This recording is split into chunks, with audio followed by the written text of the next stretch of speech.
آل سيدنا محمد كما صليت على إبراهيم وعلى آل إبراهيم في العالمين إنك حميد مجيد. قال الله تبارك وتعالى في كلامه المجيد: أعوذ بالله من الشيطان الرجيم. بسم الله الرحمن الرحيم. أولم ير الذين كفروا أن السماوات والأرض كانتا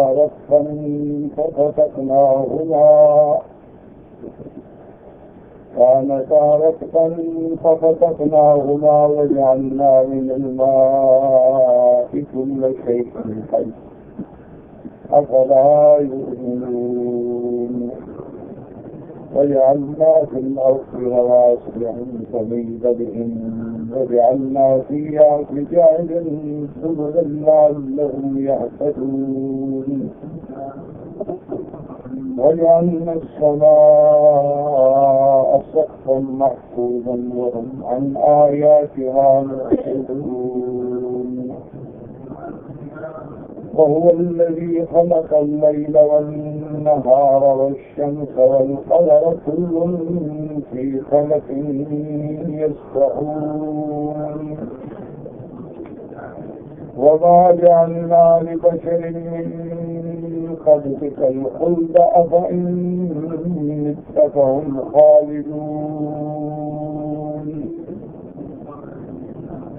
كل نفس ذائقة الموت ونبلوكم بالشر والخير فتنة وإلينا ترجعون. اللہ تبارک و تعالی نے کلام مقدس کی ان آیات مبارکہ میں سورۃ الانبیاء کی آیات میں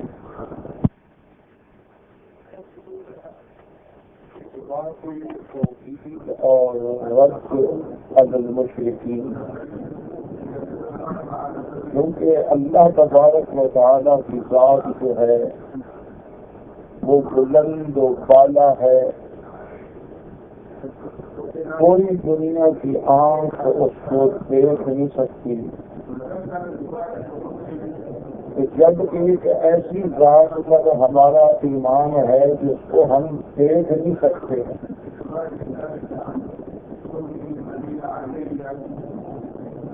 اس لیے اللہ نے اپنے مخلوقات پر نظر ڈالنے کا ہمیں حکم دیا ہے. مجھے تو تم دیکھ نہیں سکتے، لیکن میری ذات کو کیسے پہچانو گے؟ تو اس ذات کو پہچاننے کے لیے اس کی مخلوقات اور مصنوعات پہ نظر ڈالی جاتی ہے کہ آسمانوں پہ نظر ڈالو، زمینوں پہ نظر ڈالو، جتنی اللہ نے مخلوقات پیدا فرمائی ہیں ان پہ نظر ڈالو، بحروں پر پہ نظر ڈالو، نباتات و جمادات پہ نظر ڈالو، اور پھر جب بھی ان پہ نظر ڈالو گے اور غور کرو گے تو سمجھ آئے گی کہ ان کے بنانے والا کون ہے. ایک چائے کی پیالی بھی بغیر بنانے والے سے نہیں بنتی، ایک روٹی بھی بغیر پکانے والے سے نہیں پکتی، ایک قمیص بھی بغیر سلائی کرنے والے کے خود بخود نہیں سل جاتی. جب ہم کپڑے پہ نظر ڈالتے ہیں تو فوراً ذہن جاتا ہے کہ یہ کسی مل میں بنا ہے. جب سلائی پہ نظر ڈالیں گے تو فوراً دماغ ہو جائے گا کہ بھئی کسی اچھے درزی میں سیا ہے.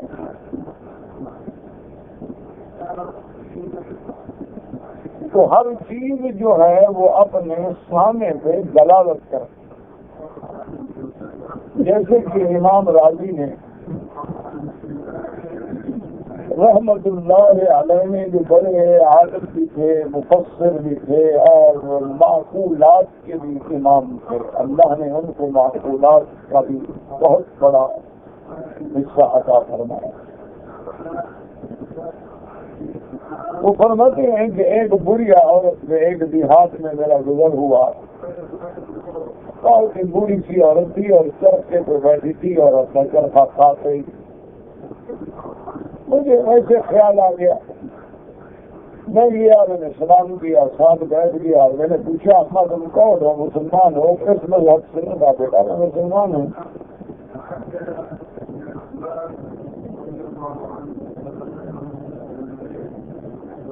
تو امام راضی رحمت اللہ علیہ فرماتے ہیں کہ میرے دل میں خیال آیا کہ دیکھو اللہ نے کچھ اتنا علم دیا ہے لیکن ہم پھر بھی کئی کتابیں پڑھتے ہیں، تفسیریں پڑھتے ہیں، احادیث مبارک کا مطالعہ کرتے ہیں، پھر دلائل اکٹھے کرتے ہیں، اب اس بوڑھی عورت ہے بیچاری انپڑھ بوڑھی سی دیہات میں رہنے والی ہے، صرف پوچھو تو صحیح۔ میں نے کہا اما جان یہ ہے کہ تم یہ بتاؤ تمہارا خدا کے بارے میں کیا خیال ہے؟ خدا ہے؟ یہ بعض ایسے لوگ کہتے ہیں خدا خدا دیکھا تو کسی نے نہیں۔ تو بڑھیا نے کہا کہ بیٹا ہاں خدا ہے۔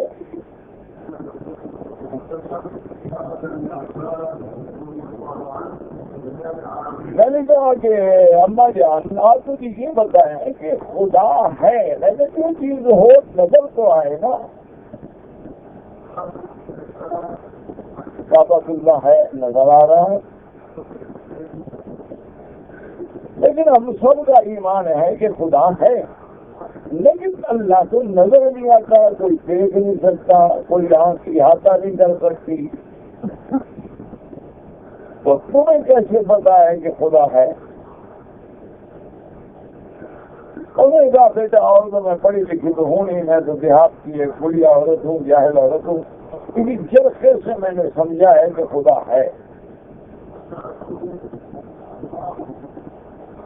میں نے کہا یار چرخا نے کیسے تمہیں بتایا؟ اس کا بیٹا دیکھو نا یہ چرخا ہے، اس کے جب تک میں نہ چلاؤں نہیں چلتا، تو ایک چھوٹا سا چکر بغیر چلانے کے نہیں گھومتا، اتنا بڑا آسمان و زمین کیسے کھڑا ہوا ہے بغیر چلانے والے؟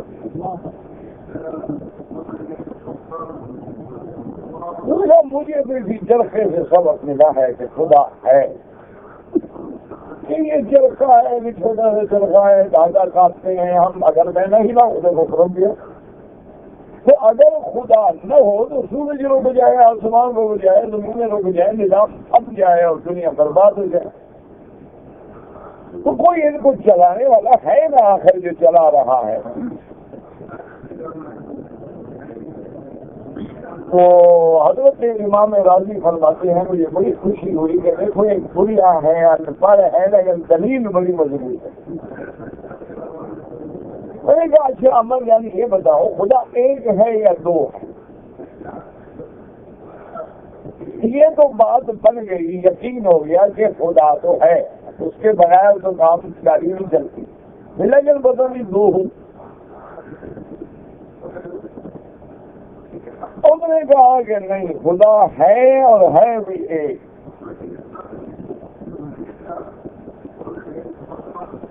کہ خدا ہے لیکن ہے بھی ایک، وہاں تک۔ تو امام راضی نے فرمایا کہ اچھا میں نے کہا کہ مجھے یہ سمجھاؤ کہ اگر ایک ہے دلیل کیا ہے؟ تمہیں کیسے پتا ایک ہے؟ بتا دو ہوں، ایک دن کو کام کرتا ہے، ایک رات کو کام کرتا ہوں، ڈے نائٹ شفٹ ہو۔ انہوں نے کہا نہیں بیٹا ایک، میں نے کہا ایک کیسی ہے دلیل کیا؟ انہوں نے یہی چرخا ہے، میرے پاس دلیل اور تو کوئی ہے نہیں۔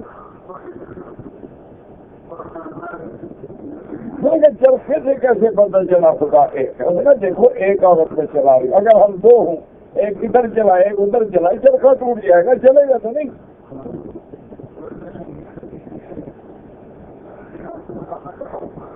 ایک ادھر زور لگائے چاہے ایک ادھر گھمانا چاہے ہوگا، نہیں یوں چلا ہوگا، نہیں یوں چلاؤ، نتیجہ چرخا ٹوٹ جائے گا۔ دونوں مل کے زور لگائے سپیڈ بڑھ جائے گی، دھاگا ٹوٹ جائے گا۔ تو معلوم ہوا کہ ایک ہی چلا سکتا ہے کہ وہ چاہتا ہے ایسا کر دیتا ہے، چاہتا ہے تیز کر دیتا ہے، چاہتا ہے روک دیتا ہے، چاہتا ہے دھاگا بدل دیتا ہے، چاہتا ہے تو دھاگا بریک کر دیتا ہے، چاہتا ہے دھاگا موٹا کر دیتا ہے۔ ایک ہے نا، وہ دخل تو دے نہیں سکتا، وہ ایک ایک چرخے سے مجھے یہ پتا چلا کہ یہ بھی خدا ایک ہے کہ سورج اپنے وقت میں چلتا ہے، چاند اپنے وقت میں نکلتا ہے، سارے اپنے وقت میں چمکتے ہیں، دن رات کا نظام ہے۔ اگر دو خدا ہوں، ایک کہے کہ ابھی دن نکالو، دوسرا کہ نہیں رات رہنے دو، نظام تو نہیں چلے گا۔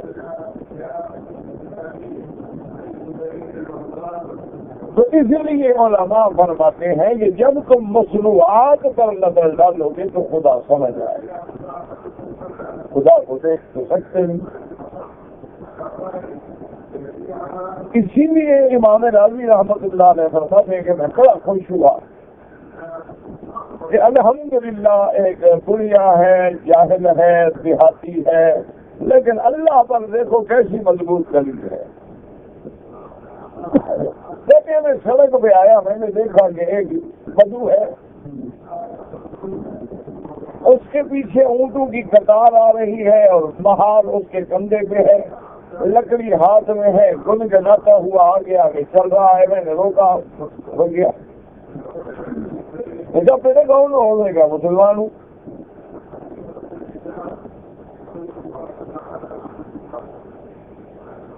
میں نے کہا تمہارے پاس کوئی دلیل کیا ہے کہ خدا ہے؟ اس کے وجود پر کوئی دلیل، خدا کو مانتے اور مانتا ہوں، دلیل؟ میں نے کہا بھائی صاحب میں تو بدو آدمی ہوں، زندگی اونٹوں میں گزر گئی ہوں، کوئی پڑھا لکھا تو ہوں نہیں میں، لیکن دیکھو یہاں ایک میگنی پڑی ہو تو میں سمجھ لیتا ہوں کہ یہ بکری کی ہے، اس سے بڑی ہو تو 12 ہو تو میں سمجھ لیتا ہوں یہ اونٹ کی ہے، پاؤں دیکھتا ہوں تو سمجھ لیتا ہوں یہ گائے کا ہے، اونٹ کا ہے، بکری کا ہے، ہرنی کا ہے۔ یہ چھوٹی چھوٹی چیزیں اپنے جانور پہ دلالت کریں، یہ سارا کارخانہ اپنے خدا کو سمجھنے کے لیے کافی نہیں ہے۔ کیسے آتی ہے تم؟ پتہ نہیں کہاں سے آ گیا مولوی۔ میں نے کہا اچھا بھائی یہ تو تمہاری بات ٹھیک ہے یار، ناراض نہ ہو، اچھا یہ بتاؤ خدا ایک ہے کہ دو ہیں؟ اور میں نے کہا مولوی صاحب عقل سے کام لو، ایک ہے۔ تو میں نے کہا یار میری بات یہ ہے کہ مجھے دلیل دو نا کہ خدا ایک ہے، وحدہ لا شریک لہ، ایک ہے، تمہارے پاس کوئی دلیل ہے؟ اس نے کہا یار میں کو پڑھا لکھا آدمی ہوں، دلیل میں بھی تمہیں بتاتا ہوں۔ اونٹ چھوڑ دیا، ڈنڈا لے کے میرے پیچھے بھاگا، میں آگے جا رہا ہوں، میرے پیچھے نے کہا ابھی دلیل دیتا ہوں، تمہارا سر پھاڑ دوں گا، سمجھ آ جائے گا تمہیں کہ خدا ایک ہے کہ دو ہے۔ میں نے کہا ابھی تمہاری دلیل بڑی مضبوط ہے، بس مجھے معاف کر دو، مجھے سمجھ آ گئی۔ تو اس لیے یاد رکھیں کہ اللہ تبارک و تعالیٰ نے قرآن میں ہمیں بار بار حکم دیا ہے اور یہاں اسی کا حکم ہے۔ فرماتے ہیں وَلَمْ يَرَ الَّذِينَ كَفَرُوا أَنَّ السَّمَاوَاتِ وَالْأَرْضَ كَانَتَا رَتْقًا فَفَتَقْنَاهُمَا وَجَعَلْنَا مِنَ الْمَاءِ كُلَّ شَيْءٍ حَيٍّ افلا یؤمنون۔ یاد رکھو نا لفظ اولم یر الذین، یرا رؤیت سے ہے، اور رؤیت جو ہے ہمیشہ یاد رکھو رؤیت کا معنی دو ہوتے ہیں، ایک رؤیت کا معنی آنکھوں سے دیکھنا، رأیت البیت رأیت الکعبۃ، میں نے کعبے کو دیکھا، تو یہ رؤیت بصریہ کہلاتی ہے، جو چیز ہم اپنے آنکھوں سے دیکھتے ہیں، کہتے ہیں رائے تو میں نے دیکھا۔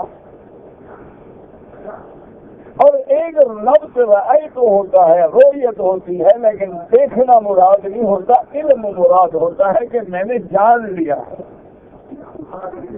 اس کو علماء کہتے ہیں رؤیت علمیہ۔ تو رؤیت جو ہے کبھی رؤیت بصریہ ہوتی ہے اور کبھی رؤیت علمیہ ہوتی ہے۔ لفظ تو ہوگا رأیت، لیکن معنی ہوگا علمت، کہ میں نے جان لیا ہے، وہاں دیکھنے کا معنی نہیں ہوگا۔ جیسے اللہ فرماتے ہیں لم تر کیف فعل ربك بأصحاب الفیل. اللہ نے فرمایا کیا آپ نے نہیں دیکھا میرے مدنی محمد مصطفیٰ؟ الم ترى یا محمد، حضور کو خطاب ہے. الم ترى کیف فعل ربك بأصحاب الفیل. کیا آپ نے نہیں دیکھا تیرے رب نے ہاتھی والوں کے ساتھ کیسا عمل کیا؟ تو حالانکہ حضور نے تو نہیں دیکھا، کیونکہ حضور تو اسی سال پیدا ہوئے ہیں. جس سال ہاتھیوں کا واقعہ ہوا، ابرہا ہاتھی لے کے آیا، کعبے پہ چڑھائی کی، اسی سال میرے مدنی پاک پیدا ہوئے.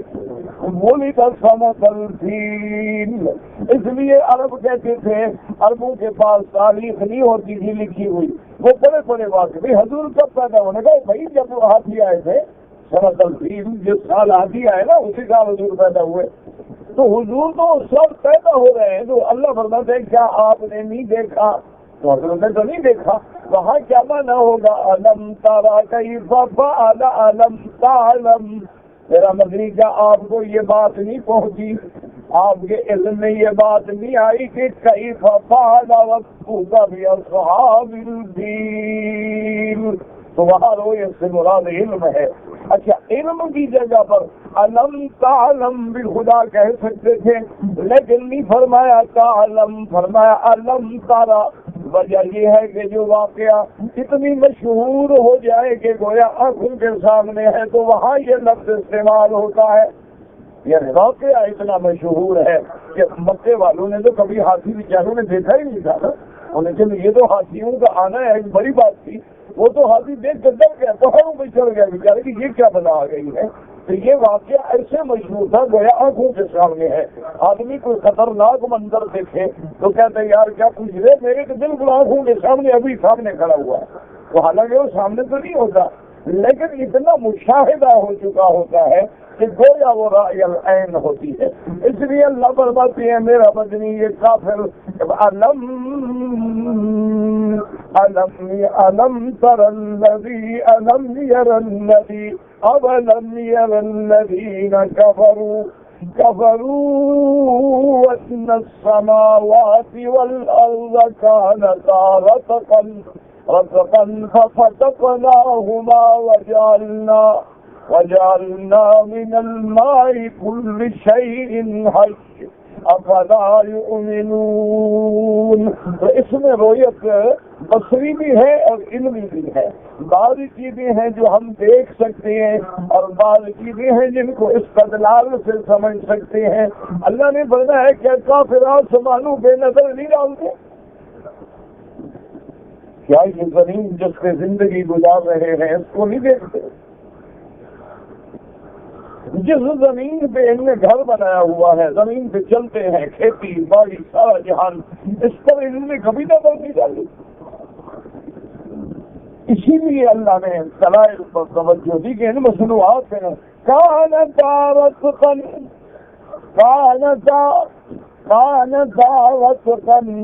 ففتقناهما. یاد رکھو رتقا مانا بند، یہ دونوں چیزیں آسمان بھی بند زمین بھی بند.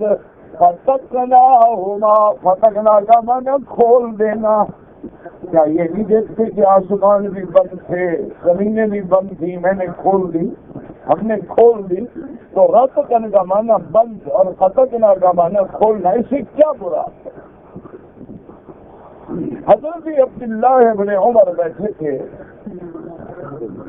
رضی اللہ تعالی عنہما کہ ایک آدمی نے آ کے یہی آیت مبارک پوچھی. اس نے کہا کہ یا ابن عمر، حضرت عمر کے بیٹے، مجھے قرآن کی یہ آیت سمجھائیں. اللہ فرماتے ہیں کہ آسمان بھی اور زمینیں بند تھی، ہم نے کھولا.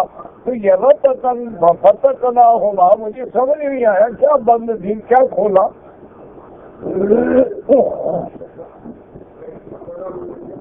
حضرت عبداللہ ابن عمر کے پاس اشارہ الی ابن عباس، حضرت عبداللہ ابن عمر نے اشارہ کیا کہ سامنے حضرت ابن عباس بیٹھے ہیں، ان کے پاس جاؤ. فرمایا ابن عباس کے پاس جا کے پوچھو یہ مسئلہ اور جو وہ جواب دیں پھر مجھ کو بھی بتانا. حضرت عبداللہ ابن عمر نے حضرت ابن عباس کے پاس بھیجا. جب وہ بندہ حضرت ابن عباس کے پاس آیا اس نے کہا کہ آسمان اور زمین بس تھی ہم نے کھولا, یہ سمجھ نہیں آیا کہ رتق اور فتق اس کا کیا معنی ہے. حضرت ابن عباس وہ خوش نصیب انسان ہے جس کو عین شباب میں اوائل عمر میں میرے محبوب کائنات رحمت دو عالم سیدنا محمد رسول اللہ صلی اللہ علیہ وسلم نے اپنا ہاتھ مبارک ابن عباس کے سینے پہ رکھا اور دعا دی تھی کہ اللہم علمہ التأویل, میرا اللہ ابن عباس کو اپنے قرآن کی تفسیر کا علم عطا فرما. تو حضرت ابن عباس عمر میں چھوٹے تھے لیکن علم میں بڑے. دعا ہے محمد مصطفیٰ, جس کو حضور کی دعا سے جائے پھر باقی کیا چاہیے. اللہ اکبر. اسی طرح ایک صحابی تھے ابو رافع, اس کو انصاری جو تھے وہ پکڑ کے لے آئے, بچے تھے جوان تھے, اس کو پکڑ کے لے آئے. انہوں نے کہا یا رسول اللہ اس بچے نے تو ہمیں تنگ کر دیا. حضور نے بولنا کیا بات ہے, انہوں نے کہا یہ روز پتھر مار مار کے ہماری کھجوریں اتارتا ہے. یہ آتا ہے پتھر مارتا ہے, کھجوریں گرتی ہیں, لے کے بھاگ جاتا ہے. حضور نے فرمایا ابو رافع یہ ٹھیک کہہ رہے ہیں. انہوں نے کہا ہاں یا رسول اللہ. لمن من نخلا, کیوں لوگوں کی کھجوروں کو مارتے ہیں؟ انہوں نے کہا الجو یا رسول اللہ, بھوکھا ہوں, کیا کروں, کدھر جاؤں. حضور نے فرمایا لفتر میں اشبعک اللہ, اللہ تمہیں پیٹ بھر کے کھانا دے پھر نہ مارنا. اس نے کہا حضور کی دعا لگ گئی, کافی ہو گئی. اس کے بعد پھر ضرورت ہی نہیں پڑی پتھر مارنے. لوگوں کے بعد کی کھجوریں نہ مارا کرو. ہاں جا رہے ہو مسافر ہو, گری پڑی ہے تو کھا لو, لیکن یہ نہیں کہ اتارو. ہاں ساکتہ ہے, پڑی ہے, خراب ہو جائے گی, بہتر ہے کسی مسلمان مسافر کے کام آ جائے. لیکن یہ تو نہیں کہ بغیر اذن کے اور بغیر اجازت کے کسی کی کھجور کو پتھر مار کے اتارو.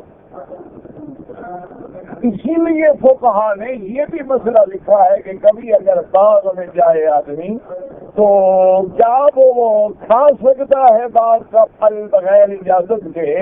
بعض فقہا فرماتے ہیں کھا سکتا ہے, ولیکن لا تتخذ خبنۃ, کپڑے میں باندھ کے نہ لے جائے, اتنا لے جو کھا لے. لیکن جمہور کہتے ہیں کہ نہیں کھا سکتا, پیسے ادا کر بغیر اذن کے نہیں کھا سکتا. اور یہ مسئلے ان لوگوں کے لیے ہیں جو اللہ سے ڈرتے تھے, تیرے میرے لیے تھوڑے ہیں. ہم نے تو لوگوں کی زمینیں کھا گئے, ہم نے تو لاکھوں ہڑپ کر لیے, ٹکار ہی نہیں لیا کبھی. 50 لاکھ کھا کے 1 لاکھ خرچ کر کے حج پہ آ گئے. یہ سارے گناہ بخشے جائیں گے, مٹی میں کچھ بھی نہیں بخشا جائے گا. بالکل یاد کر لو, یہ بالکل بات صحیح حدیث ہے میرے مدنی کی کہ اگر پیسہ حرام کا ہو, کسب حرام ہو, اور عقل حرام ہو, مال حرام ہو, اور جب وہ کہتا ہے لبیک تو حکم ہوتا ہے حج کا مردود علیہ, جاؤ میں نے حج تمہارے منہ پہ مار دیا. لا لبیک ولا سعدیک, تیری حاضری کی مجھے کوئی ضرورت. یہ تھوڑا ہے کہ سارا سال سود کھاتے رہو اور جی ہم اپنی کمپنی سے 10 آدمیوں کو سال میں حج کرواتے ہیں. کس پیسے سے؟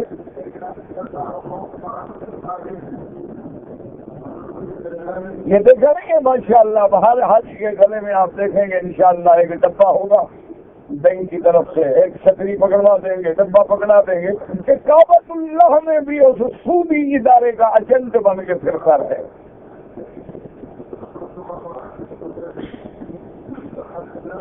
اور جب برتن حرام ہے زمزم رکھو گے وہ حلال رہے گا، پرواہ نہیں، مفت ملتا ہے، حاجی کہاں چھوڑے گا؟ سوال نہیں کرتا تھا اللہ کا مولوی مسئلہ بتایا گا، چھوڑو جی ایسے مولوی کہتے رہتے۔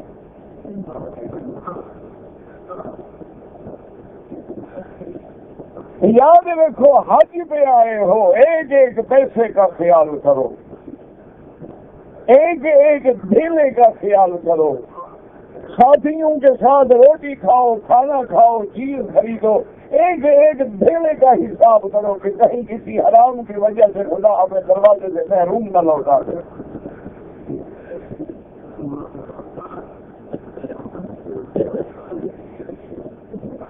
بھوک برداشت کر لو، تکلیف برداشت کر لو، حرام کی چیزوں کو، سود کی چیزوں کو، رشوت کی چیزوں کو، غیروں کے مال کو قریب نہ آنے دو۔ یہ نہ سمجھنا کہ معمولی بات ہے، حرم کے باہر جاتے ہیں جوتا پڑا ہے اٹھا لیں، کیوں اٹھا لو بھائی؟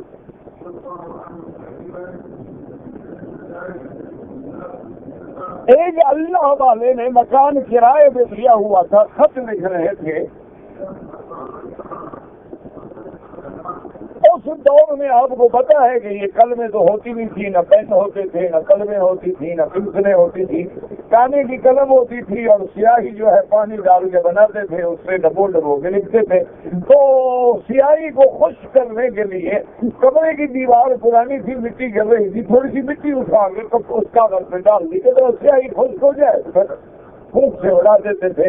رات کو جب خواب دیکھا تو حکم ہوا کہ تم نے کرایے پر مکان رہنے کے لیے لیا ہے یا مٹی بھی استعمال کرنے کی اجازت لی ہے تم نے؟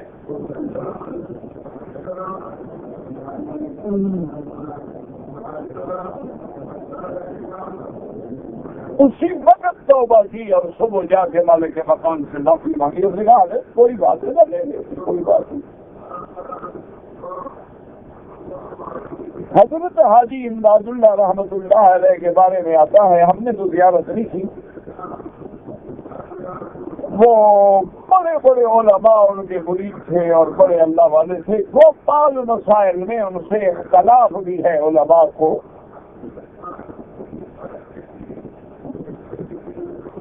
مدینہ منورہ جا رہے تھے، اس زمانے میں مدینہ منورہ جانے کے لیے یا اونٹ ملتے تھے یا گدا کی سواری ہوتی تھی، گاڑیاں شاڑیاں ٹرک بسیں ہوتی نہیں تھی۔ تو ایک دوست ان کا آیا اور اس نے کہا کہ حضرت میں نے سنا ہے کہ مدینہ منورہ تیاری ہے، انہیں فرمایا کہ ہاں، تو حضرت میرا یہ خط ہے مدینہ شریف میں فلاں بندے کو دینا ہے۔ پہلے یہ ڈاک جو تھی نا اسی طرح جاتی تھی اور مہینے مہینے میں ڈاک پہنچتی تھی، اور بعض اوقات یہ بھی عالم ہوتا تھا کہ مکے سے قافلہ جانے والا مدینے میں 2 مہینے کے بعد پہنچتا تھا۔ یہ تو دعا کریں اللہ اس حکومت سعودیہ کو جزا دے کہ ایسی سڑکیں بنا دی ہے کہ 4 گھنٹے میں 3 گھنٹے میں آدمی مدینے پہنچ جاتا ہے۔ اور اب جو حادثے ہوتے ہیں وہ رستے کی خرابی کی وجہ سے نہیں ہوتے، اس لیے ہوتے ہیں کہ اتنی سڑک بالکل آرام دہ ہے کہ ڈرائیور سو جاتے ہیں۔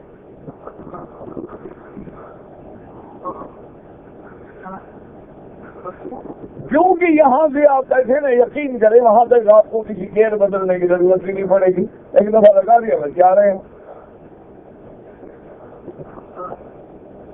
تو اس دور میں تو یہ تھا نہیں۔ جب بارشیں آتی تھیں راستے میں ندیاں نالے بہ جاتے تھے، حاجی بیٹھے رہتے تھے کیسے چلے، نہ سڑک ہے نہ پل ہے، گزرے کیسے؟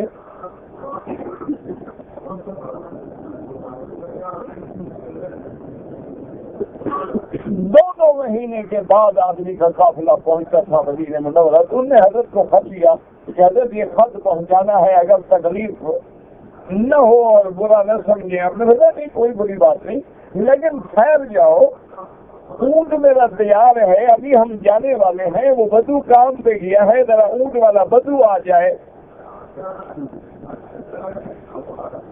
تو وہ بندہ حیران ہو گیا، اس نے کہا حاجی صاحب اونٹ والے کا کیا تعلق ہے؟ آپ نے خط لے جانا ہے تو لے جائے بھی لے جائے۔ فرمایا اللہ کے بندے جب میں نے اس کے ساتھ کرایہ طے کیا سامان دکھایا تو میرے سامان میں تیرا خط شامل نہیں تھا۔ اب یہ بدن اونٹ کے جو پڑ جائے گا تو قیامت میں جواب تب دو گے کہ میں دوں گا۔ اور ہمارا سب سے اچھا حاجی تو وہ ہوتا ہے نا جو 20 کلو کے بجائے جہاز سے 40 کلو نکال لے۔ دیکھو کیسے 10 کلو ہاتھ میں، 20 کلو بدن میں، 10 کلو جو ہے سر پہ۔ انا للہ و انا الیہ راجعون۔ یہ پتہ نہیں ہے کہ حقوق العباد ہے، حقوق العباد جو ہے وہ ہاتھی سے بھی نہیں بخشا جاتا۔ اور جی وہ جو کاؤنٹر کلرک تھا نا جو سامان وزن کر رہا تھا جہاز کا، وہ ہمارا دوست تھا علاقے کا تھا، اس نے کہا یار ڈال دو جتنا تھا، اس کے باپ کا جہاز ہے اس نے رعایت کی ہے تمہیں؟ وہ جہاز کا مالک ہے یا ملازم ہے؟ اس کو کس نے حق دیا ہے کہ 20 کلو کے بجائے تیرا 40 کلو پاس کر دے؟ مانا وہ بھی اس ظلم میں شریک ہے اور سب بھی شریک ہو، اور یہ جو زائد وزن کی قیمت ہے یہ قیامت میں تیری نیکیوں سے وصول کی جائے۔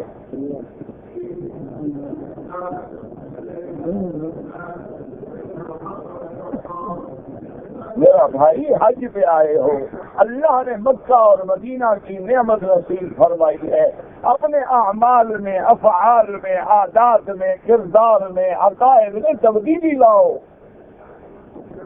ٹھیک ہے سامان زیادہ لے جا رہے ہو، کارگو کرا دو 2.5 ریال 3 ریال کلو کے حساب سے، 100 کلو بھیجو 300 ریال لگ جائے گا نا، محنت نہ احسان نہ چوری۔ ضرورت کیا ہے کہ وہاں آدمی جناب کھڑا ہو اور لڑکوں کی محنت کرے، حضرت مہربانی، حضرت یار مہربانی ہو، یار مہربانی ٹکے کے لوگ ہیں محنتیں کھڑے کر رہے ہو۔ سامان تمہارا کم ہوگا آرام سے نکل جاؤ گے۔ حالانکہ یقین کریں الحمدللہ ہمیں تو بیچارے خود کہتے ہیں ممی صاحب آپ کتنا سامان ہے، تو ہے ہی نہیں۔ وہ بیچارے کہتے ہیں اللہ ان کو جدائے خیر بھی احترام کرتے ہیں، محبت کرتے ہیں، کہتے ہیں اللہ آپ کے لیے کیا مسئلہ ہے جتنا مرضی آئے ڈال لیں۔ میں نے کہا میرے پاس یار ہے نہیں، لوگوں کو اٹھا کے ڈال دوں، تو آپ کیوں نہیں لاتے؟ میں نے کہا بے وقوفی سمجھ نہیں جی نہیں رہے گا بابا، سامان تو وہ لے آئے نا جس کو نہ ملتا ہو۔ مولوی اور پیر کا تو ساری مخلوق کے رزق میں اللہ نے حصہ رکھا ہوا ہے، ہم پاگل ہیں کہ سامان اٹھا کے لے جائیں؟ یہ ساری مخلوق جو کما رہی ہے ہمارے لیے تو کما رہی ہے۔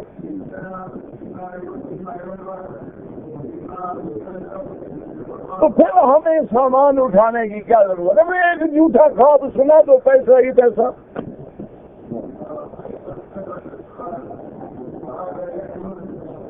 انا للہ و انا الیہ۔ میرے پاس خود ایک آدمی آیا، کہتا ہے جی مجھے خواب میں زیارت ہوئی حضور صلی اللہ علیہ وسلم کی، انہوں نے کہا ہے کہ مولوی مکی کے پاس جاؤ اور وہ تمہارا یہ کام جو ہے کر دیں گے۔ اس نے سمجھا یہ بھی کوئی گلاٹی حلوائی مولوی ہوگا، پتہ نہیں تھا ہم تو بھی۔ میں نے کہا بیوقوف آدمی تمہیں غلط فہمی ہوئی ہے، کام میں نے کرنا ہے کہ تم نے؟ انہوں نے کہا جی آپ نے۔ میں نے کہا حضور سر سے فرمائے مجھے حکم دے، تمہیں کیوں حکم دیا؟ کام میں نے کرنا ہے، حکم تمہیں دیا۔ مجھے برمانے میری جان بھی حاضر ہے، اس کے بعد پھر آ جائے گا۔ انہیں سوچا ہوگا نا کہ کچا پکا مولوی ہے، میں چکر جلا لوں گا، پتہ نہیں چوڑوں پر مور پڑ جاتے ہیں، ہم تو ان کے بھی ٹھیک ہوتے ہیں۔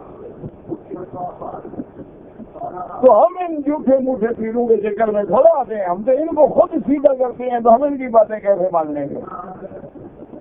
تو اس لیے ہمیشہ یاد رکھیں، اللہ سے دعا کریں کہ یہ چھوٹی سی چیز نہیں ہے، یہ بڑی چیز ہے حقوق کی بات۔ اس لیے اللہ نے فرمایا کہ نظر ڈالو، تو حضرت ابن عباس جب گئے اس لیے حضور نے روک دیا کہ کسی کھجورے نہ اتارا کرو۔ حضرت ابن عباس سے پوچھا کہ قرآن کہتا ہے تو یہ رتق اور فتق کیا چیز ہے؟ حضرت ابن عباس نے فرمایا آسمان بھی بند تھے بارشیں برسانے سے، زمینیں بھی بند تھی کھیتیاں اگانے سے، پھر ہم نے آسمانوں کو بھی کھولا اور زمینوں کو بھی کھولا. ہم نے فرمایا یہ مانا ہے راستہ پر. ففتقناهما،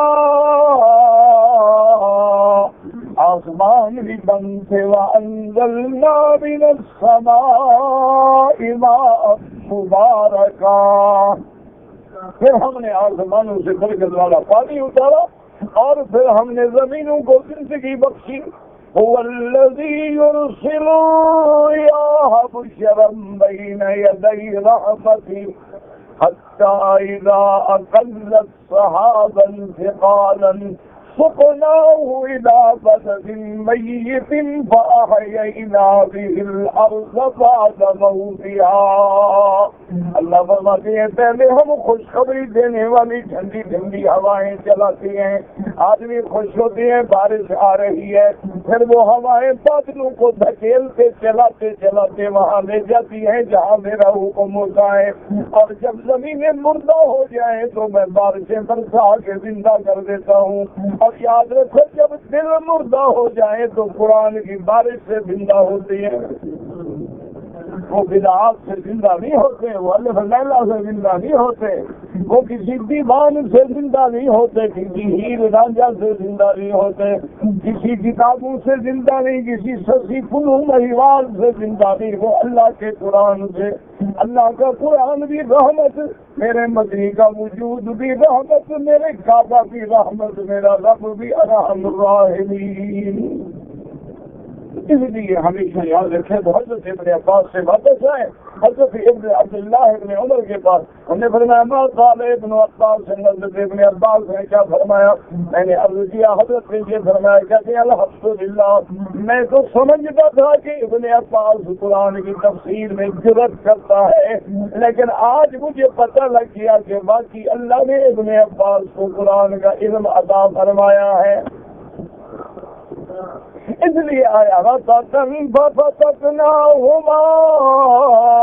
اور بعض علماء کہتے ہیں آسمان بند تھے. کیا مانا؟ پھر ہم نے کھولا سبع سماوات طباقا، پھر ہم نے 7 آسمان بنا دیے.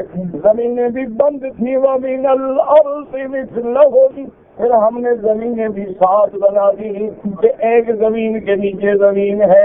لیکن یاد رکھو جمہور کہتے ہیں وہ پہلا ترجمہ زیادہ حضرت ابن عباس نے جو بیان فرمایا ہے وَجَعَلْنَا مِنَ الْمَاءِ كُلَّ شَيْءٍ حَيٍّ، اور اللہ نے فرمایا ہم نے پانی سے ہر جاندار کی زندگی رکھی ہے، کہ ہر جاندار جو ہے اس کی حیات جو ہے پانی پہ ہے، اس کی بقا جو ہے پانی پہ ہے. اللہ نے فرمایا یہ ساری چیزیں دیکھنے کے بعد افلا یؤمنون، اے کافرو ابھی تم ایمان نہیں لے آتے؟ کیا تم اندھے ہو گئے ہو؟ تمہاری آنکھوں پہ پردے پڑ گئے ہیں کہ میری زمین پہ رہتے ہو، میرے آسمانوں کے نیچے رہتے ہو، میری ہوا، میرا پانی، میرے پیدا کردہ مخلوق سے فائدہ اٹھا کے پھر مجھے چھوڑ کے قبروں پہ سجدے کرتے ہو، یہی ایمان ہے؟ اس لیے قرآن کہتا ہے کہ اتنے دلائل کے بعد افلا یؤمنون. زندگی باقی انشاءاللہ کو بات باقی ہے. تو آپ لوگوں کے سوال بھی بہت کٹ جاتے ہیں، تو دونوں کام کرنے پڑتے ہیں اور ہو دونوں نہیں سکتے. حاجی کے خطبے کا وقت عرض تو کیا ہے نا، ظہر کی جب نماز ہوگی خطبہ ہوگا، کیا وقت بتا دوں؟ عورت اگر اپنا احرام کھول دے اپنے خاوند کا سر پہ اس طرح پھیر سکتی ہے. نفلی طواف میں کوئی رمل نہیں ہوتا. التبا کا معنی کندھا نکالنا، لیکن کندھا طواف کے پہلے 3 چکروں میں نکالا جاتا ہے، بعد میں نہیں نکالا جاتا. اپنی نمازیں نہ خراب کیا کرو، کندھا نکال کے نماز پڑھیں، نماز مکروہ ہو رہی ہے بلا وجہ.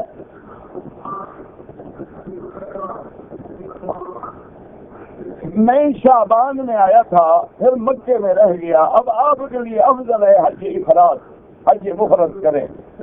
تمام ائمہ کے نزدیک آپ مقلد اور غیر مقلد کے چکر میں نہ پڑیں. جاہل ہیں تو تکلیف کرنی پڑے گی. خود بڑے عالم ہو تو تمہیں کسی کی تکلیف کی ضرورت نہیں. والدہ بیمار ہے, اللہ ہر بیمار کا رحم کرے. کسی کے نام کا عمرہ کرنا, اگر وصیت کی ہے وہ معذور ہے, بیمار ہے یا مر گیا ہے, ورنہ تندرست ہے تو خود کرے.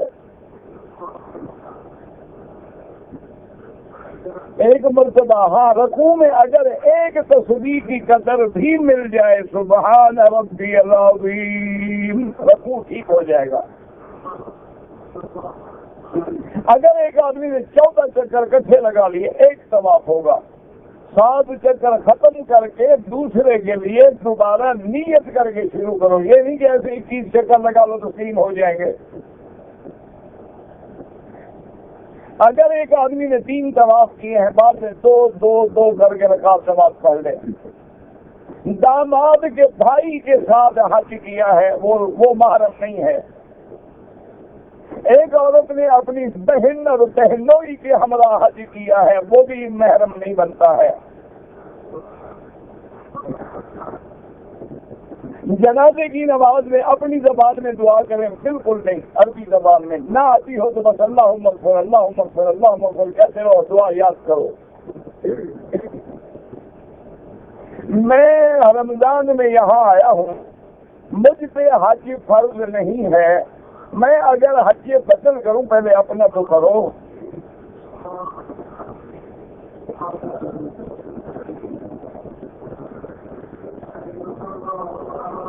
اگر میری والدہ بیمار ہیں اور محتاج ہیں تو آپ والدہ کی خدمت کریں, والدہ کی اجازت سے حج کریں, ورنہ حج کو لیٹ کر دیں لیکن ماں کی خدمت نہ چھوڑیں.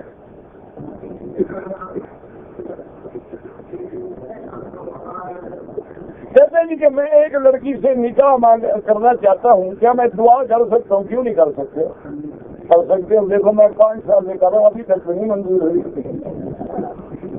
آپ میرے لیے کرتے ہیں, شاید ہو جائے گا. میرا تو اپنا حال ہے, گناہوں کی وجہ سے دیر ہو رہی ہے. اچھا, میدان حشر شام میں ہے, الفاظ میں کیا ہے؟ الفاظ میں حج ہے, اور کیا ہے؟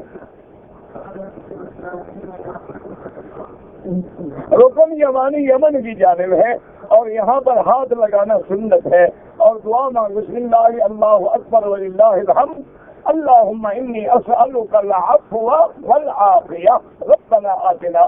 تو اللہ کے فرشتے کہتے ہیں اللہ اپنے اس بندے کی دعا منظور فرما.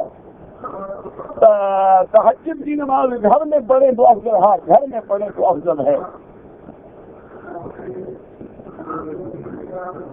میں نے 3 دفعہ حج کیا, حج افراد. تو آپ پہ حج کی بکری تھی ہی نہیں. ٹھیک ہے, آپ نے نہیں کی, اچھا کیا.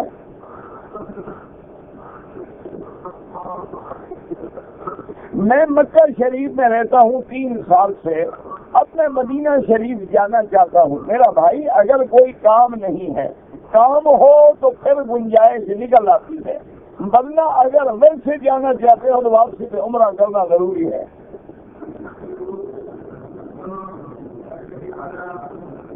کہتے جی کہ جب ہم حج کریں گے انشاءاللہ, طواف کے بعد 2 رکعت ہیں, صفا مروہ کے بعد بھی 2 رکعت ہے, کوئی 2 رکعت نہیں.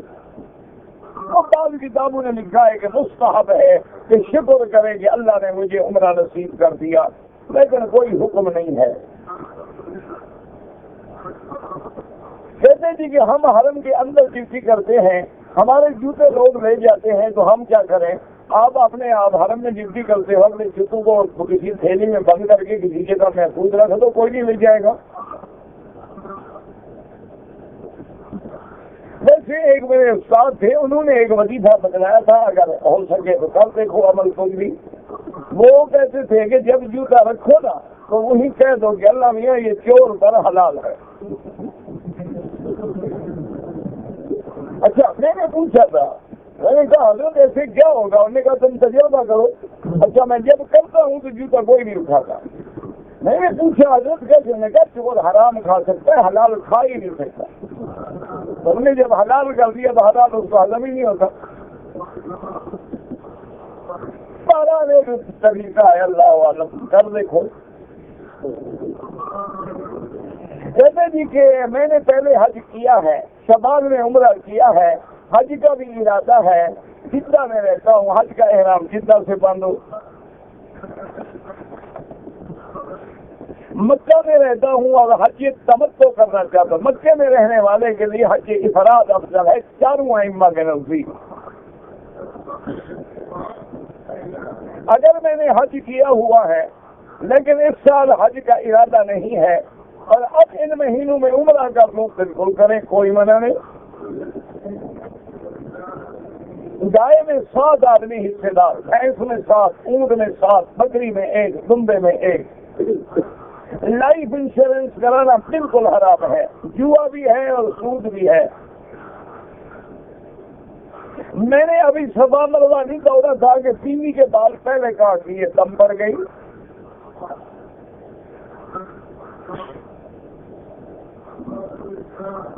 کہتے جی ہمارے ملک میں لاش دفناتے ہیں تو 2 مولوی ایک پاؤں کی طرف ایک سر کی طرف کھڑا کرے، کوئی حکم نہیں ہے، یہ رواج بن گئے ہیں۔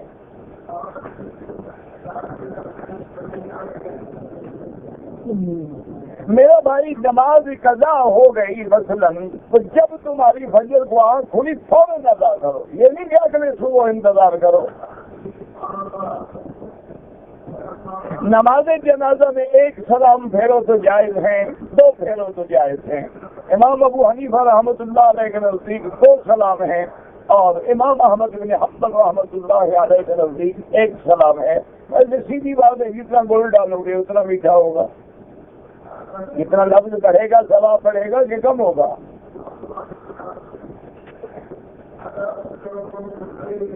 ہاں کوئی چیزیں لوگ کچرے میں پھینک دیتے ہیں، وہ اٹھا سکتے ہیں، ایمان بیکار ہے۔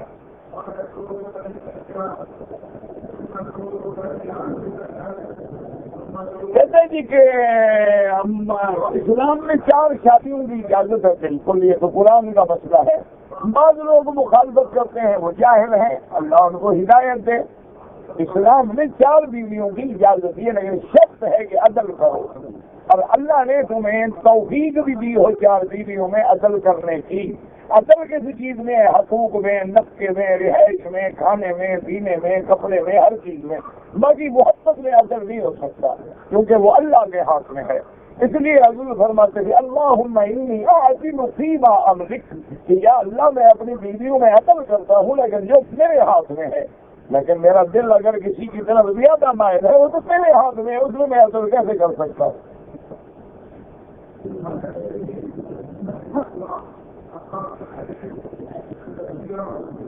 اگر میں نے عمرے کے طواف میں جب حجر اسود کے سامنے آیا تو اشارہ نہیں کر سکا، کوئی بات نہیں،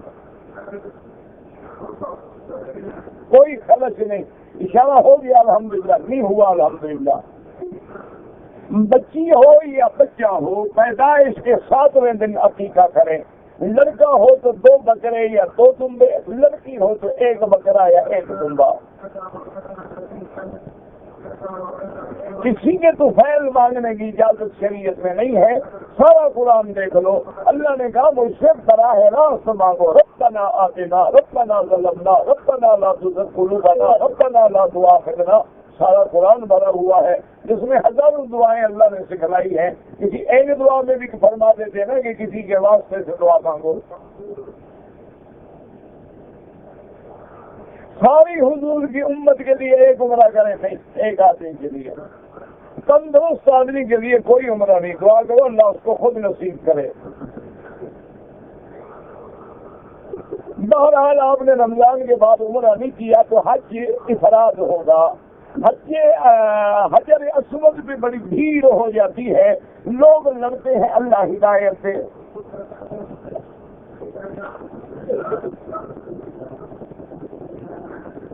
عمرے کے لیے دم پڑ گیا، دم دے دیا، عمرہ ہو جائے گا؟ ہاں ہو جائے گا۔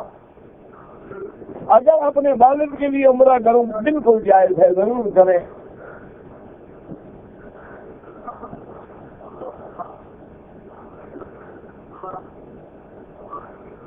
اگر میں کہتے ہیں احرام میں نے باندھا، عمرہ کیا، طواف کیا، صفا مروا توڑا اور پھر میں سر مڈانے کے لیے گیا، ابھی سر نہیں مڈایا تھا کہ نماز کھڑی ہو گئی، میں نماز میں ملا کپڑا میں نے غلطی سے سر پہ ڈال لیا، نماز میں کوئی جرمانہ نہیں۔ اگر ہم لوگ 15 دن کی ٹھہرنے کی نیت نہ ہو تو پھر امام ابو حنیفہ کے نزدیک آپ مسافر ہوں گے، 15 دن کی نیت ہو تو مقیم ہو جائیں۔ رکن یمانی کا بوسہ جائز ہی نہیں، ہاتھ لگانا ہے۔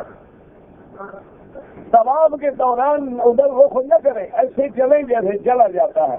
حجر اسود کے سامنے کھڑے ہو کے 1 سیکنڈ بسم اللہ اللہ اکبر وللہ الحمد۔ اگر رات کو نیند نہ آئے تو کیا دعا پڑھیں؟ اللہ سے دعا مانگو اور کیا دعا پڑھو؟ زمزم پی کے دعا مانگو۔ عمرے کے بعد بال میں نے خود کاٹے ہیں، اگر تک لگایا ہے تو دم پڑ گئی۔ مدینہ منورہ سے جب حاجی آئیں گے تو عمرہ کریں، بالکل کریں۔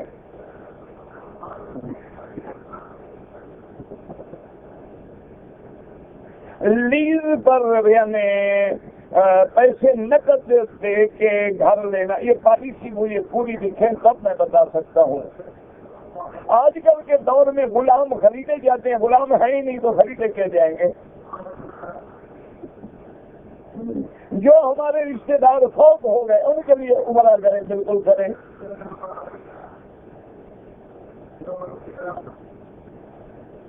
یہ مجھے سمجھ نہیں آپ نے کیا لکھا ہے، یہ بھی پڑھا نہیں جاتا۔ پہلی نظر کعبۃ اللہ میں پڑھے تو دعا قبول ہوتی ہے؟ ہاں انشاءاللہ قبول ہوتی ہے۔ کہتے ہیں اگر کنکریاں میں بائیں ہاتھ سے اکثر کام کرتا ہوں، بائیں ہاتھ سے کنکری ماروں، مجبوری ہے، جائز ہے۔ اگر ایک آدمی نے احرام کی حالت میں رکن یمانی کو بوسہ دیا ہے، بہرحال آئندہ بوسہ نہ دیں، کوئی حرج نہیں، اس کے احرام میں کوئی خلل نہیں۔ جبل رحمت پہ چڑھ کے جو 2 رکعت پڑھتے ہیں یہ خالص بدعت ہے۔ حضور پاک کبھی جبل رحمت پہ نہیں چڑھے۔ حضور صلی اللہ علیہ وسلم جبل رحمت کے دامن میں جو سیاہ پتھر پڑے ہیں، یہاں پر اونٹنی پہ کھڑے ہو کے آپ نے خطبہ پڑھا ہے۔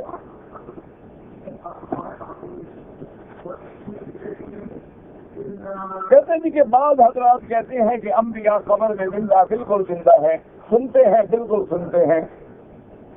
حجر اسود کے بوسہ دینے میں دھکے دیں، بالکل دھکے نہ دیں، دھکا دینا حرام ہے، بوسہ دینا سنت ہے۔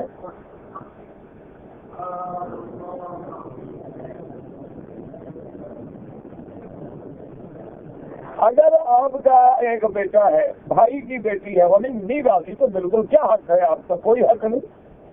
اگر لڑکی اور اس کی والدہ راضی ہے تو رشتہ کرو، اچھا نہیں۔ آپ نے بھی تو 2.5 ایکڑ زمین نظر میں رکھی ہوئی ہے، ورنہ اور لڑکیاں مر گئی اور بھی بن بھی جی آپ جگہ بیٹے کی شادی کریں گے اور 28 ایکڑ زمین نہیں ملے گی۔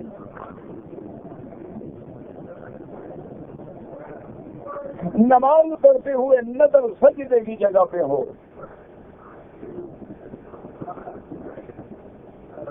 اور نماز ظہر ہو یا عصر ہو یا کوئی نماز ہو، امام ابو حنیفہ رحمۃ اللہ علیہ فرماتے ہیں کہ مقتدی پیچھے خاموش رہے، فاتحہ نہ پڑھے، امام کا پڑھنا جو ہے سب کے لیے کافی ہے۔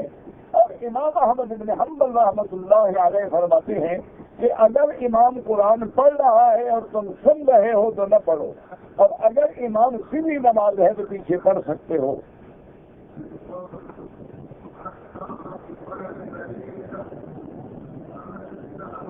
میں کام کر میرا بھائی، اگر تمہاری کوئی جتنی ہے، کام ہے، پھر مدینے سے عمرہ نہیں کیا تو بچ جاؤ گے، لیکن اب سب کے نزدیک یہی ہے کہ عمرے کے بغیر نہ آیا کرو۔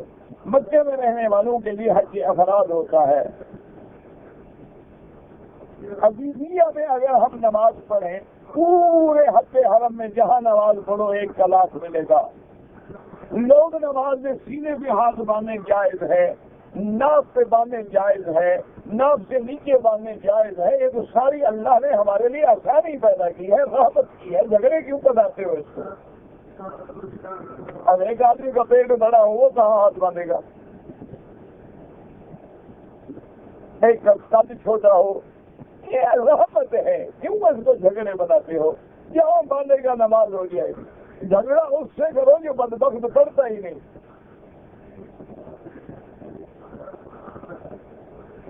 ہر نماز کے بعد کون سی سورت پڑھوں؟ آیت الکرسی۔ میں پاکستان چھٹی دے گیا، احرام نہیں باندھا واپسی پر، ابو حنیفہ رحمۃ اللہ علیہ کے نزدیک عمرہ بھی قضا کرو اور دم بھی ادا کرو۔ باقی ائمہ فرماتے ہیں کہ نیت عمرہ حج کی نہیں تھی تو کوئی حرج نہیں۔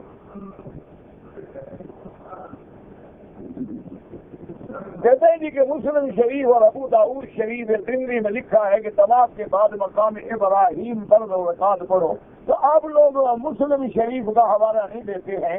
امام ابو حنیفہ کی بات کرتے مسلم شریف بھی تو کسی امام نے لکھی ہے، نبی پاک نے نہیں لکھی ہے، بخاری شریف نے لکھی ہے، حضور پاک نے لکھی ہے۔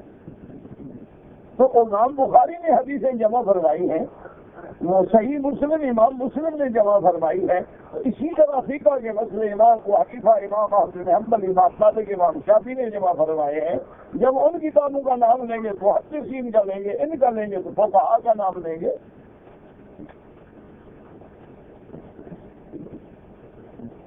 فاتحہ کے بغیر کوئی نماز نہیں ہوتی۔ بالکل مجھے کوئی نماز بتاؤ کہ اس میں فاتحہ نہ ہو۔ کوئی ایسی نماز ہے تو نہیں ہمیں جن میں فاتحہ نہ پڑھ جائے؟ مقتدی یا امام نماز میں تو فاتحہ ہو گئی نا، فاتحہ کے بغیر تو کوئی نماز نہیں۔ ہم بھی کہتے ہیں نماز نہیں ہوتی۔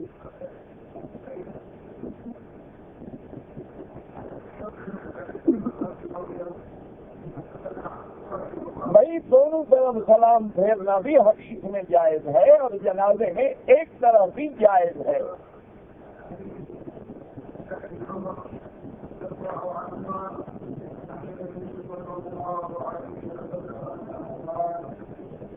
آپ نے رمضان کے آخری دن عمرہ کر دیا، وہ رمضان کا عمرہ ہے۔ داڑھی منڈواؤ یا کتراؤ دونوں گناہ ہے۔ بار بار گناہ کترانے منڈانے والا فاسق ہو جاتا ہے، گناہ کبیرہ ہے۔ حاجی صاحبان مزدلفہ سے کنکریاں لیتے ہیں، کوئی ضروری نہیں، 7 کنکریاں مزدلفہ سے اٹھا لو، باقی راستے میں اٹھا لو، جہاں سے مرضی ہے اٹھا لو، مکے سے اٹھا لو۔ ایک آدمی نے اپنی بیوی کو حالت حیض میں طلاق دی، اس نے گناہ کیا۔ حیض میں طلاق نہیں دینی چاہیے لیکن طلاق تو ہو جائے گی۔ گولی بسم اللہ پڑھ کے مارو یا بغیر بسم اللہ کے مارو، گولی تو لگے گی۔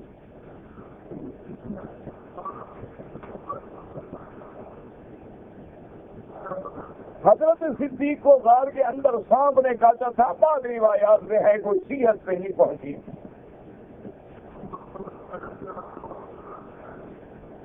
کہتے ہیں کہ عشاء کی اذان ہو رہی ہوتی ہے اور بادشاہ کہتے تو آپ کے نماز پڑھتے ہیں، کیا حیثیت کیا بنا ہے؟ کوئی بنا نہیں، جب چاہو نماز تو وقت ہو گیا نا مغرب کے بعد، ساری رات جب چاہو، یہ تو ضروری نہیں کہ اذان ہو رہی ہے تو نماز نہ پڑھو۔ قیامت والے جن لوگوں کو ماں کے نام سے بلایا جائے گا، بالکل نہیں، باپ کے نام سے، یہ تو جاہلوں کا مسئلہ ہے۔ ادعوہم لآبائہم هو اقسط عند اللہ، صرف حضرت عیسیٰ کو ماں کے نام کے ساتھ بلایا جائے گا، باقی سب کو باپ کے نام سے بلایا جائے گا۔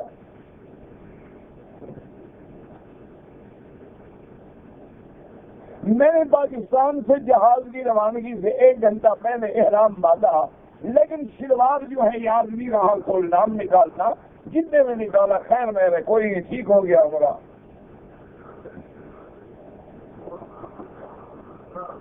لائن سے پہلے استعلام نہ کیا کریں، سامنے کریں، اگر ہو گیا کوئی بات نہیں۔ کہتے ہیں جی کہ پاکستان میں اکثر علماء اور ٹریننگ دینے والے بتاتے ہیں کہ عورت احرام میں سفید کپڑا پہنے، بالکل کوئی علماء نہیں بتاتے۔ یہ آپ کو ہاتھ داڑھی والا عالم نہ بتاتا ہے،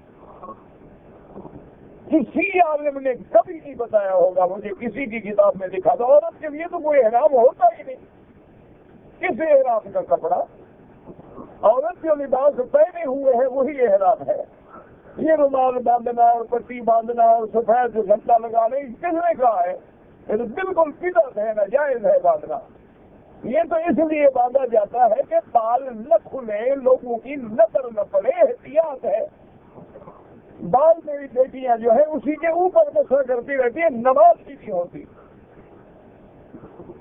عورت کے لیے کوئی حکم نہیں کہ سفید کپڑے کی پٹی باندھے، کسی عالم نے نہیں کہا آج تک۔ آپ نے ایسے کسی سے سنا ہوگا جو داڑھی کا کھڑے ہو مولوی ہو گیا؟ پگڑی گلے میں ڈال دے پیر ہو گیا. بس بڑا آسان کام ہے.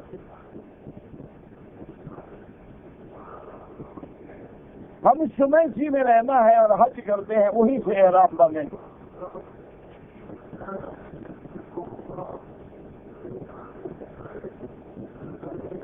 مجھے 2.5 سال ہو گئے حج ادا نہیں کیا.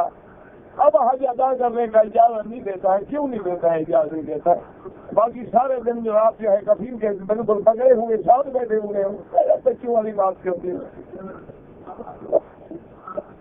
مجھے اس کا نام دو، ٹیلی فون دو، میں اس کو فون کروں گا کہ کیوں اجازت نہیں دیتے.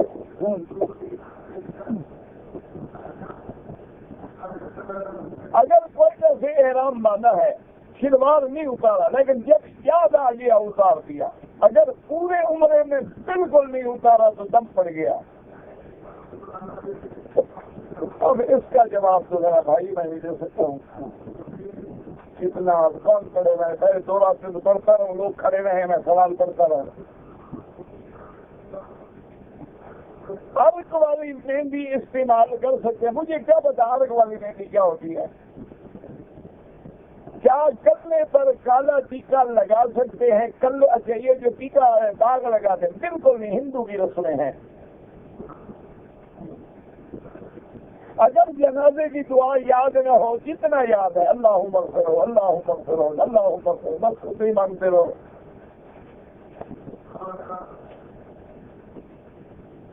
اگر میں صفا مروہ دوڑ رہا تھا، سب لائٹ سے گزر گیا، میں دوڑا نہیں، تیز نہیں چلا، کوئی حرج نہیں، کوئی بات نہیں، مستحب ہے.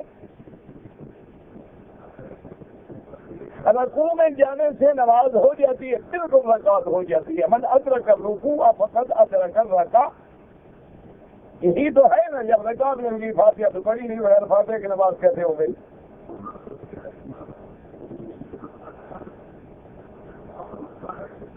میری والدہ 70 سال کی ہے، بیمار ہے.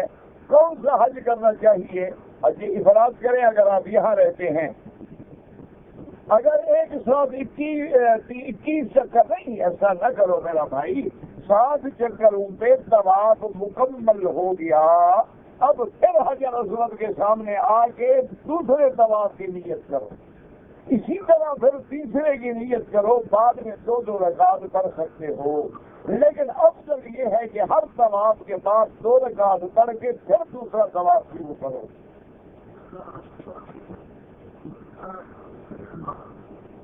جیسے کہ اگر میاں بیوی دونوں حج پہ آئے ہوئے ہیں تو ابھی احرام کھل چکے ہیں، تو حج سے پہلے میاں بیوی مل سکتے ہیں. کیوں نہیں مل سکتے ہیں؟ مکے میں آ کے بیوی نہیں رہتی ہے، یا مکے میں جتنے لوگ پیدا ہوتے ہیں یہ میاں بیوی ملے بغیر اوپر سے چپکتے ہیں.